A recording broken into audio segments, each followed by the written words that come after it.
Hello, আসসালামু আলাইকুম। ওয়ালাইকুম আসসালাম। কে বলছেন? জি, ফাতেমা। ফাতেমা, কেমন আছেন আপনি? ভালো আছেন ফাতেমা? জি, ভালো আছি। আপনি মাশাআল্লাহ। ভালো আছেন? আলহামদুলিল্লাহ ভালো আছি। ফাতেমা, কোথা থেকে বলতেছেন? আপনার দেশের বাড়ি কোথায়? আমার দেশের বাড়ি মনে করেন কুমিল্লাতে আছিল।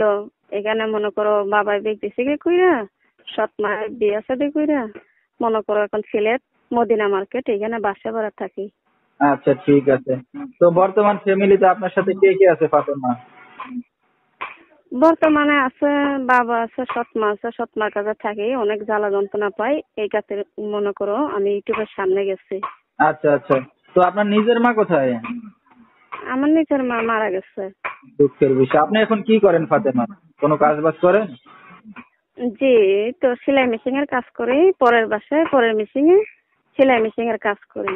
আচ্ছা, ঠিক আছে। তো দর্শক শুনতে থাকুন আজকে ফাতেমার জীবনের গল্পগুলা। যেহেতু সৎ মাস সংসারে হয়তো অনেক কষ্টে জ্বালায় আছে, যার কারণে মিডিয়ার সামনে আসছে। তো ফুল ভিডিওটি ধৈর্য সহকারে দেখলে মোবাইল নাম্বার পেয়ে যাবেন, সরাসরি যোগাযোগ করতে পারবেন ফাতেমার সাথে। তো ফাতেমা, আপনি তো এখন সৎ মাস সংসারে আছেন, আপনার বাবা কি করে এখন? বাবা কিছু করে না, আমার উপরে আর কি। মনে করো আমি কষ্টের মাঝে আছি করতে রে, মনে করো আমি এইটার সামনে গেছি যে ভালো মনের মানুষ পাইলে আমি বিয়ে শাদী করব। তো আপনি কাজ বাজ করেন কি বলতেছেন? আপনার আগে পরে বিয়ে শাদী হয়েছে না হয় না এখনো? জি। আপনার বিয়ে শাদী হয়েছে আগে পরে না এখনো বিয়ে শাদী হয় নাই? জি না, আমার বিয়ে শাদী হয়নি ভাইয়া। আমার বিয়ে শাদী হইলে কি আর আমি ইউটিউবের সামনে যেতাম? আচ্ছা, একটা অবিবাহিত যুবতী মেয়ে আপনাকে যে এখন বাবা মা কাজ বাজ করায় খাচ্ছে, তো আপনার সৎ মা কোনো কাজ বাজ করে এখন? জি না, সৎ মা অনেক জ্বালা যন্ত্রণা দেয় খাতিরে মনে করো আমি ইউটিউবের সামনে গেছি। আচ্ছা, মানে আপনার বাবা কোনো কাজ বাজ করে না, আপনিও এখন সংসার চালাচ্ছেন। তাহলে জি। আপনার বাবাকে কিছু বলতে পারেন না যে আমি একটা অবিবাহিত মেয়ে, যুবতী মেয়ে, আমি কাজ বাজ করে সংসার চালাচ্ছি, আমার এখন অন্যের ঘরে গিয়ে সংসার করার কথা। তো আপনার যদি বিয়ে এই শাদী হয়ে যায় তাদেরকে কে দেখবে তাহলে? এই কথা বললেই মনে করো সৎ মা অত্যাচার করে। সৎ মায় মনে করো বাবার কাছে বলে, বাবাই অনেক অত্যাচার করে। আচ্ছা এই আচ্ছা। কারণে মনে করো আমি ইউটিউবের সামনে গেছি। আচ্ছা আচ্ছা। তো আপনার বাবা মা জানে যে এখন আপনি মিডিয়ার সামনে আসছেন? জি না, বাবা জানে না, সৎ মাও জানে না আমি যে ভিডিওর সামনে এসেছি। আচ্ছা, মানে গোপনে লুকায় আসছেন যাতে তারা যেন না জানে। জি। আচ্ছা, তো আমি এখন কষ্ট পাইছি করতে মনে করো লুকাইয়া ইউটিউবের সামনে এসেছি যে ভালো মনের মানুষ পাইলে আমি বিয়ে শাদী করব। আচ্ছা, ঠিক আছে।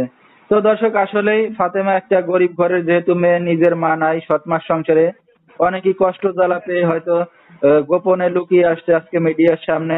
হয়তো একটা ভালো মনের মানুষের সন্ধানে হয়তো পাইলে হয়তো জীবন সঙ্গী বানাবে ফাতেমা। তো আপনার সাথে যদি কোনো দর্শক ভাই এখন যোগাযোগ করতে চায় ফাতেমা, কিভাবে করবে? আমার সাথে যদি যোগাযোগ করতে চায়, যদি ভালো মনের মানুষ হয়, অবশ্যই আমি কথা বলবো আচ্ছা, যে কিভাবে আমার যে কথা ভালো বলবে? মন। মোবাইলের মাধ্যমে? জি, আমি মোবাইলের মাধ্যমে কথা বলবো। আচ্ছা, আপনার নিজের ফোন আছে কথা বলার মতো? জি, এটা আমার নিজের ফোন। আচ্ছা, তো এই যে এই ভিডিওটা আপনার অনলাইনে চলে যাবে, অনেক দর্শক ভাইরা আপনাকে ফোন দিবে রাত বেরাত্রে, তো আপনি তাদের সাথে কথাবার্তা বলতে পারবেন? জি, পারবো বলতে। আচ্ছা, ঠিক আছে। তো নাম্বারটা আপনি বলতে পারবেন না আমি বলে দেবো? জি না ভাইয়া, আপনি বলে দিবেন নাম্বারটা। ঠিক আছে। তো দর্শক, নাম্বারটা বলে দিচ্ছি, 01722192158। এই নাম্বারটাই হলো ফাতেমার। তো ফাতেমা, আমরা অনুষ্ঠানের একবারই শেষ পর্যায়ে, আপনার আর কিছু বলার আছে দর্শক ভাইদের উদ্দেশ্য করে? জি না ভাইয়া, খালি আচ্ছা মনে করো আমি ভালো মনের মানুষের জন্য গেছি, যে আমাকে ভালো মনে কথা বলবে আমি তার সঙ্গে কথা বলবো। আচ্ছা। তো দর্শক, বিস্তারিত জানতে সরাসরি ফোন করবেন। আজকের মতো এখানেই শেষ করছি। আসসালামু আলাইকুম।